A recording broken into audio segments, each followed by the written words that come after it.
Thanks for joining us for Beyond the Minute, where we take a deep dive into the weekly real estate numbers so you can better understand the current market and we can provide you the knowledge and insight you need to have the confidence to dominate this market and your next real estate transaction. Welcome to the Monday Morning Market Minute.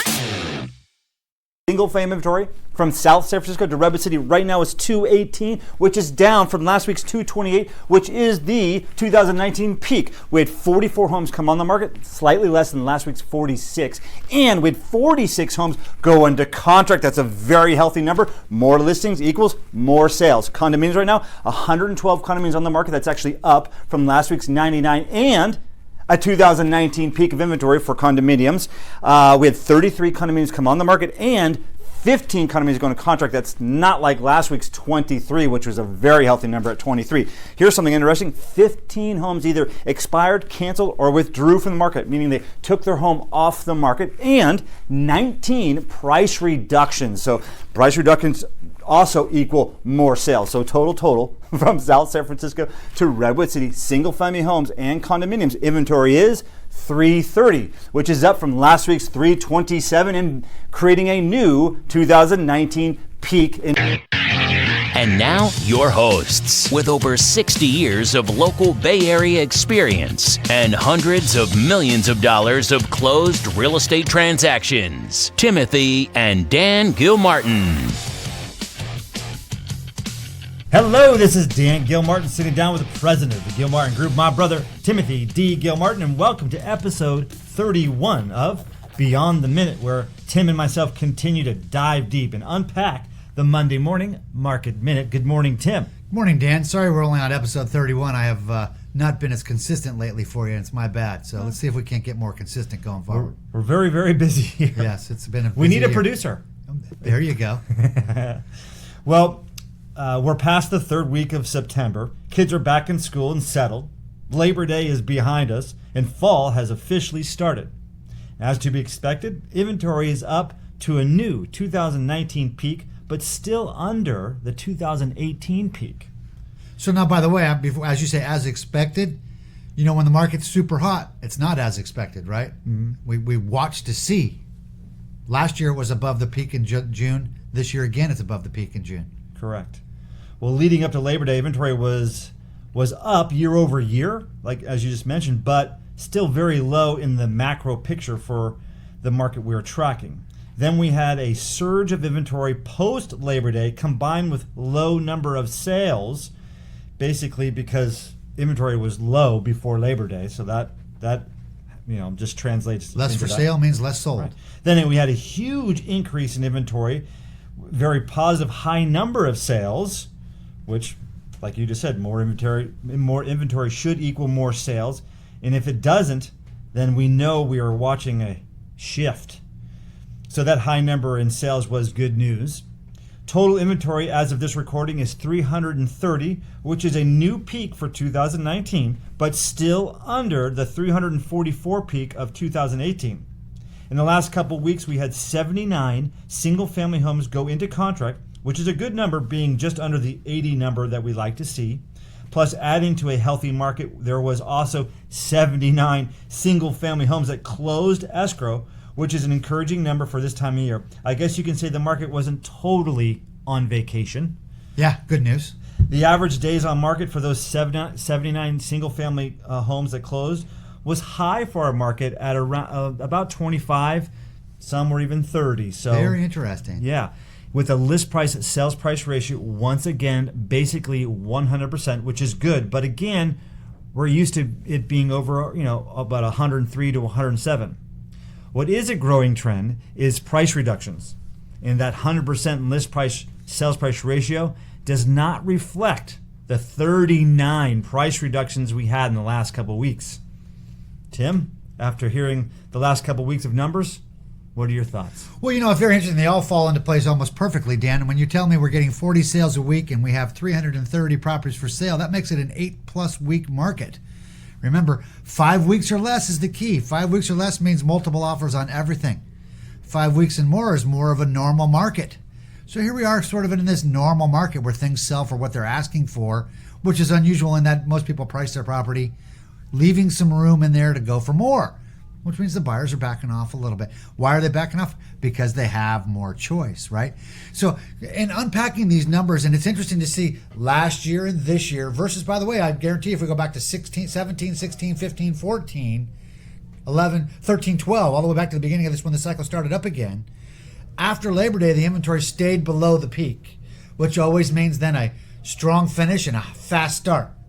We also know that when the inventory after Labor Day exceeds the peak of June, July, usually means we're going to have a softer finish and a slower start. Just means there's more for sale, more inventory, right? Mm-hmm. So it's not necessarily to be expected, but it's what we're watching. What I thought was interesting was that the Labor Day inventory this year was minimally higher than last year's Labor Day inventory, a couple percentage points, 226 versus 237, I think is the number. Yeah.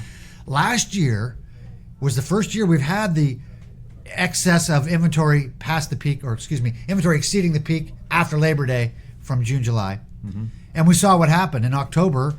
The market really stopped. Mm-hmm. And frankly, ever since then, people have been asking us, is the market over? Is it stopped? Is it? And by the way, if you were on the market from February through May this year, you forgot that conversation. But in between those times, we've been in what we've been talking about as a bit of a squishy marketplace, right? Mm-hmm. So here we are. Last year, inventory went up 50% from September 3rd or Labor Day last year to the peak, which was October 22nd. Mm-hmm. Well, folks, we're right on almost that 50% number again this year. We're up about 40% right now. Mm-hmm. So it'll be interesting to watch. Will we exceed the 50% increase, which would mean even softer, or will the trend line turn and go back down from here? This is what I'm watching. It's all about the trend lines. Or stay even. Or stay even for that matter. Because right today it feels a little bit even. You know, at an 8-week market, 9-week market, buyers and sellers are getting the same conversation. Mm-hmm. Tales from the street. Well, while we are seeing an increase in price reductions, we could show you 5 homes getting multiple offers, and then we can then show you 5 homes with, price reductions. Oh, yeah, no sale. Yeah. So depending on who you're talking to determines the answer to how's the market. The real story is that we're still under that 344 number of 2018. And I think, until we hit 500 plus homes on the market, will we see any real massive shift from a seller's market to a buyer's market. You know what's interesting, Dan, just to cut you off there? When you talk about those numbers, you're talking about homes and condominiums together. The highest number that I've recorded in the 25 years I've been doing this was 657 single-family residences for sale. Single family. Today, that number's 218. Right. So we're still 1/3 of the highest number I've tracked in the last 25 years. Mm-hmm. Well, what we do know is interest rates are very low, and there's opportunities in the market right now. And if you have a solid income, a solid belief in yourself and your business, it's a great time to buy the money. Right. Buy the money. And the prices are softer right now. Buy the money, buy the house. With the caveat that you're going to be in that home for 5, 7, 10 plus years. Anybody thinking 10 years is a winner. Right. If you're thinking 2 years, you have some risk. Yeah, exactly. That brings us to that sold for what? I got a home in San Carlos for today's episode. 1311 Eaton Avenue in San Carlos. Okay. A 3-bedroom, 2.5 bath, 2,450 square feet on a 6,100 square foot lot. Nice home in White Oaks. Absolutely. White Oaks, fantastic. Lower San Carlos, walk to town neighborhood. Everything. Very original, maybe some updates over the years, but I'm telling you, 1970s kitchen, a bathroom done in the late 80s kind of a thing. Just pretty average home. Nothing spectacular. Somebody's going to remodel Nothing spectacular. So they did the right thing because of White Oaks being such a great neighborhood. They listed the home for $1,788,888. Didn't you say it was a 2,400 square foot house? Yeah. So some of that square footage must be lower basement area or upper attic area? I think it's attic area, actually. Okay. That doesn't sound to me like total, normally be about $1,000 a foot asking. You're telling me 600, 700 a foot there. If I recall, there was an add-on, and that's where that bathroom that I was talking about. Uh-huh. So when they did that add-on, they did that bathroom. Gotcha. That bathroom doesn't match the kitchen. So not a perfect floor plan either for 2,400 feet. Exactly. Well, in 12 days, it did sell. Perfect for somebody. And it sold for $2,100,000. Holy cow, 20% over asking. Which, by the way, when you tell me $700 a foot in a marketplace of 1,000 square foot houses, Right. it's Still still selling sold for less than $1,000 a foot. $857 a square foot still. Yeah, so a lot of house for the money. In a well, what one would consider an A-plus location for San Carlos. Actually sounds like a very smart marketing plan for that house to maximize that value that way. Absolutely. So again, there's an coming Do it off, right, you'll get the results you're after. right, and then we could show you probably around the corner or up the street where they're reducing a price. And because the reality is nothing is selling for more than it's worth. Right? The market is smart. The buyers know the values better than the sellers do because they're the ones paying for it. And they're so they draw a micro-focused. line at their value. Yeah. And that's like, no, I'm not paying that much. Right, exactly. Well, back, so opportunity, we talked about interest rates. I mean, interest rates are like they're floating. Dan, the 30-year is like 2.1. This year it's been as high as 3.4, 3.5, as low as 1.95.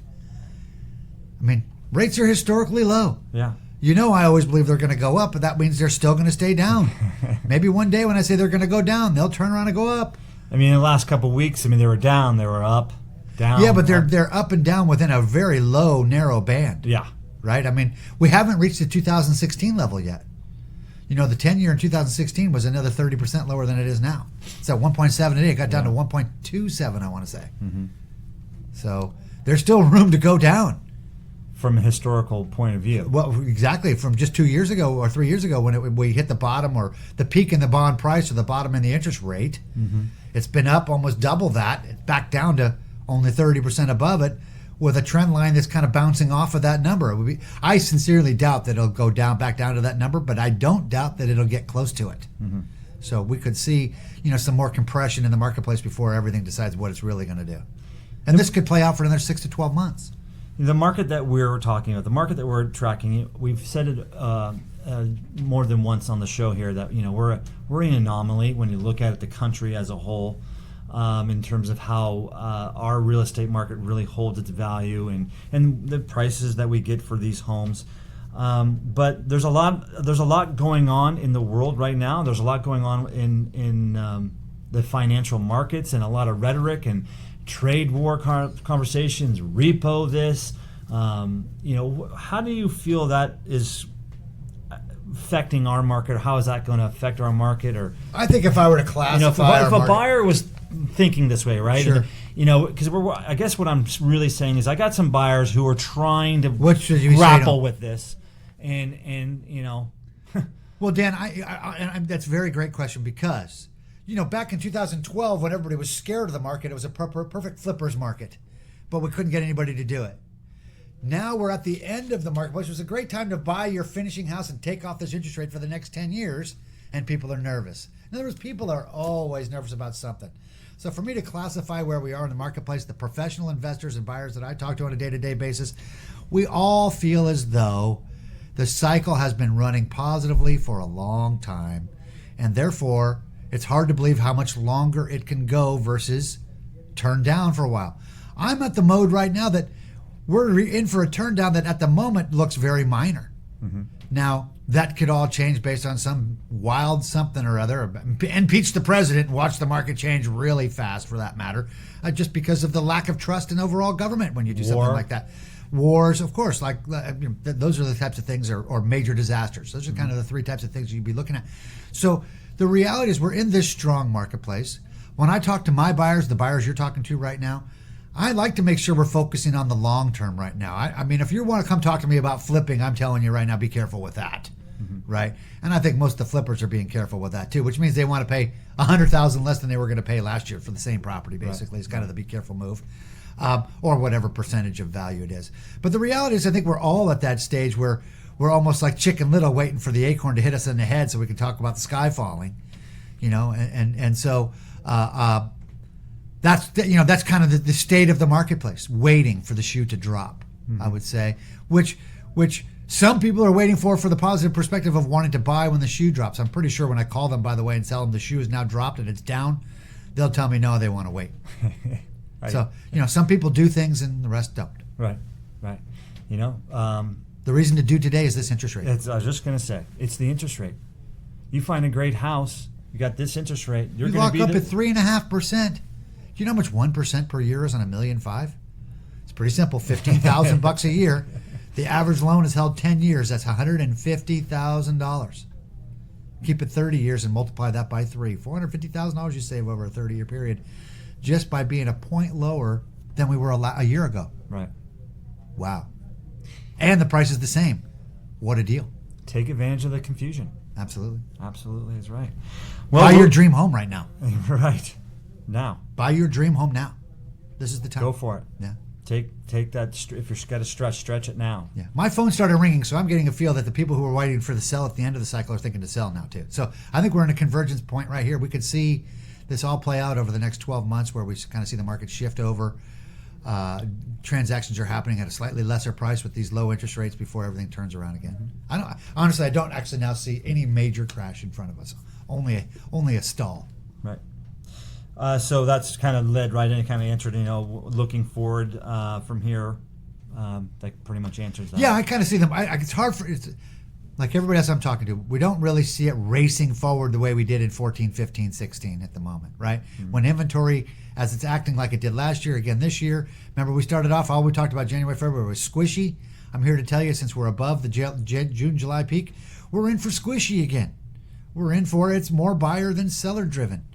When the inventory is going up, that means there's more sellers than buyers at that exact moment, right? Mm-hmm. So we can see that since Labor Day, there's been way more buyers than sellers for the inventory to go from 227 to 330. That's almost 50% increase. It's a 40 some odd percent increase at this point. Right. So that just says exactly. It's simply stated, more sellers than buyers. Sure. And yet. And then you go to this property here and it sells for 15% over asking. Yeah. 20% over asking. Value is seen. The problem is, most of our sellers have been watching that value happen around their neighborhood, and they want more. Right. 'Cause I've never met an owner who didn't think theirs was better than the last one that sold. Oh yeah, we all have agents. We all have a lot of people in our databases. Says, well, when it reaches that number, I'll sell. And then you call them up literally 3 years later, and then they have a whole new number. What used to be $1 million is now $3 million. Yeah, I'll do 4 or 5. I know, it's a fun business. Just tell me you're never going to sell. Exactly. That keeps you calling them back, though. Yeah, absolutely. They're always looking for friends. Okay, well, we're running out of time. That's a very good show, episode 31.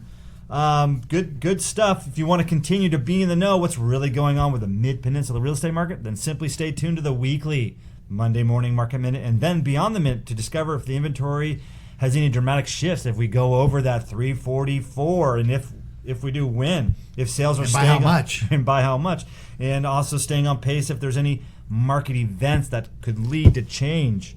And thank you again for listening. And you have any questions, continue to reach out to Tim or myself and keep going to our website. That's thegilmartins.com. Our email is tim@thegilmartins.com and I'm dan@thegilmartins.com. Plus, when you decide to subscribe to the show on iTunes, Google Play Store, Stitcher, Spotify, or Pandora, you can always feel comfortable that you will be in the know and not miss a single episode, and always leave us a 5-star review. We'd really appreciate that. Thanks, Dan. Don't forget to hit me up for that investment property webinar we did. Absolutely. Okay, great. Thank you, guys. We'll talk to you next week. Thanks, Dan.